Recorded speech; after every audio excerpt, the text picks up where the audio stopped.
Hello, everyone. Welcome to a crossover edition, the Orange and Brown Talk podcast and the Strictly Stripes podcast. I'm Dan Labbe. I'm joined by Mary Kay Cabot, Andrew Gillis, and Mohammed Ahmad. Of course, Andrew and Mohammed from Strictly Stripes, and they cover the Bengals for us at cleveland.com/Bengals. And this is our third annual coaches draft. I think it's our third annual. If it's not, who's keeping track?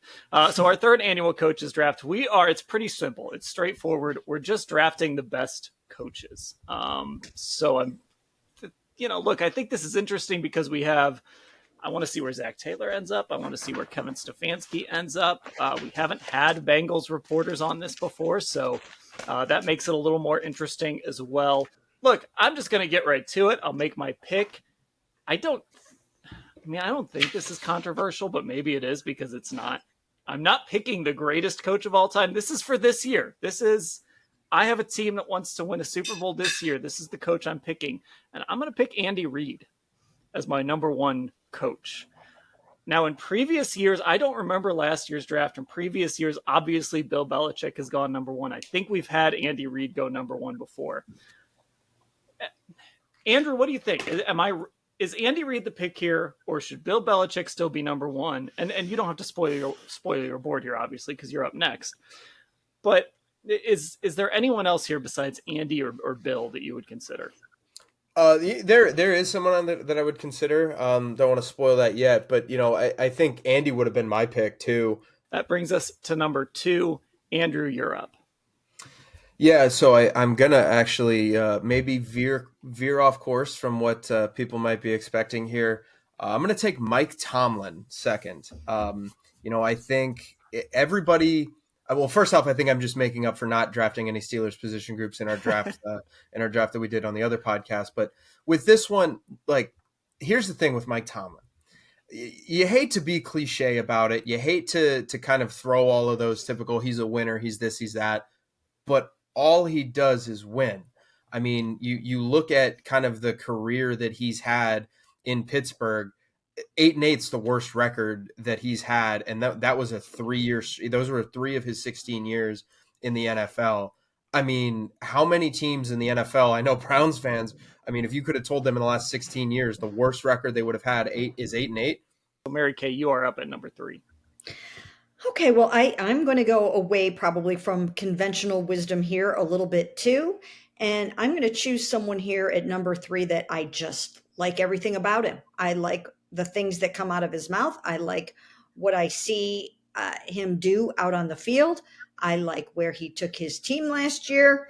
He's a really cool guy, and he is somebody that if I were a general manager, I would be seriously thinking about hiring as a head coach, and that is Nick Sirianni.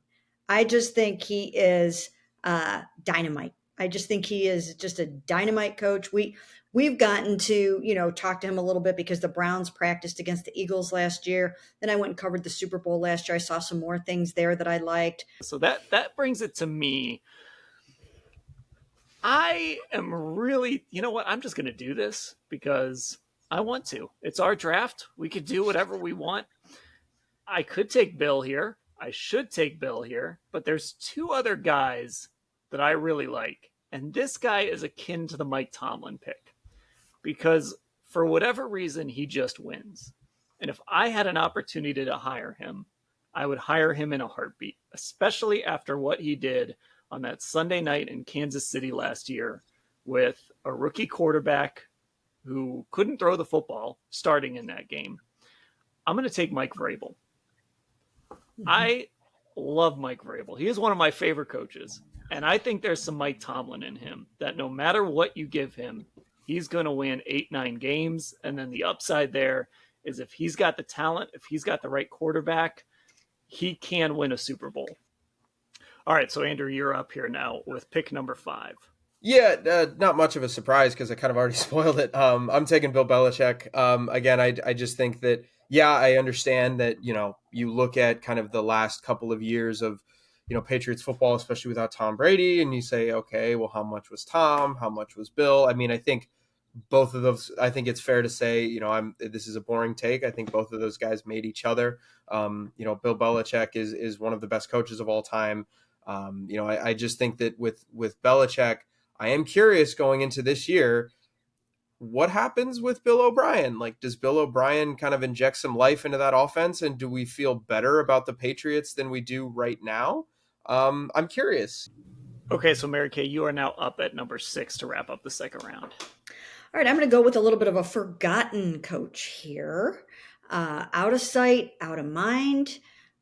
We haven't really thought about him for a while, but I do believe he belongs in this second tier of coaches and pretty high up in the second tier of coaches, and that is Sean Payton.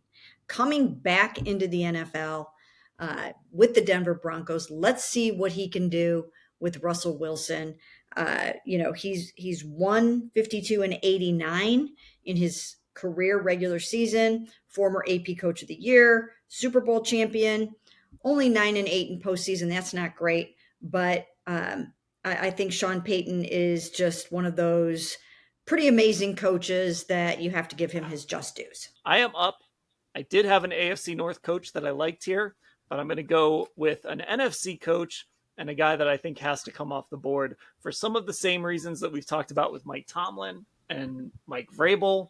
This is a guy that it just doesn't seem to matter who he's got at quarterback. He figures it out. Now, his record's not incredible, but he's pretty generally thought of as an offensive mastermind. I am going to go with Kyle Shanahan here at number 7. Again, I've got a team. I'm looking for a coach. I want to go win. I know that it doesn't matter who my quarterback is. He's going to get it figured out for me. I'm going to take Kyle Shanahan at number 7 here. Okay, so you are up now at number 8. Yeah, I'm going to go, kind of like I said with, with the Peyton argument, I'm going to go with stability and just kind of knowing what you have. I'm going to take John Harbaugh. I really like Harbaugh here.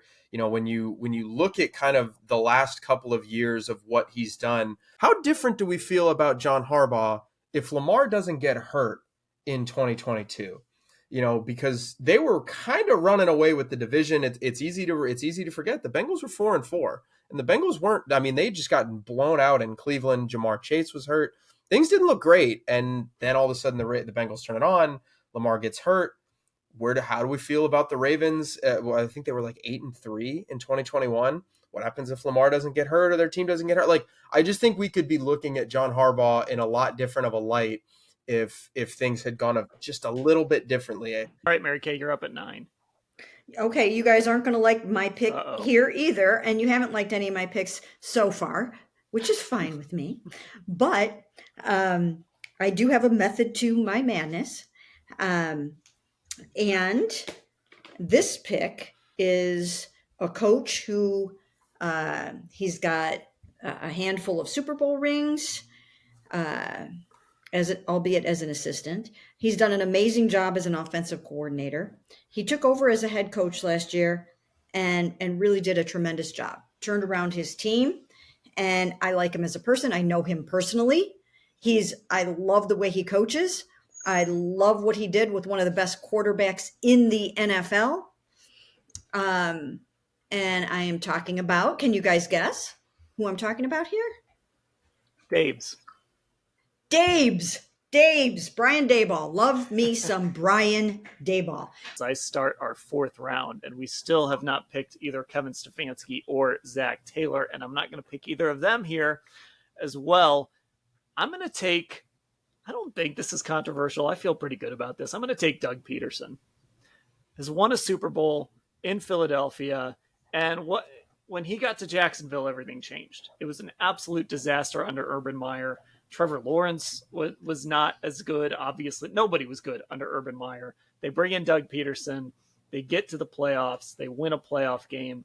That's going to be one of the kind of darling picks in the NFL this year. It's going to be them and the Lions that everybody's sort of on the bandwagon for as this season gets going in 2023.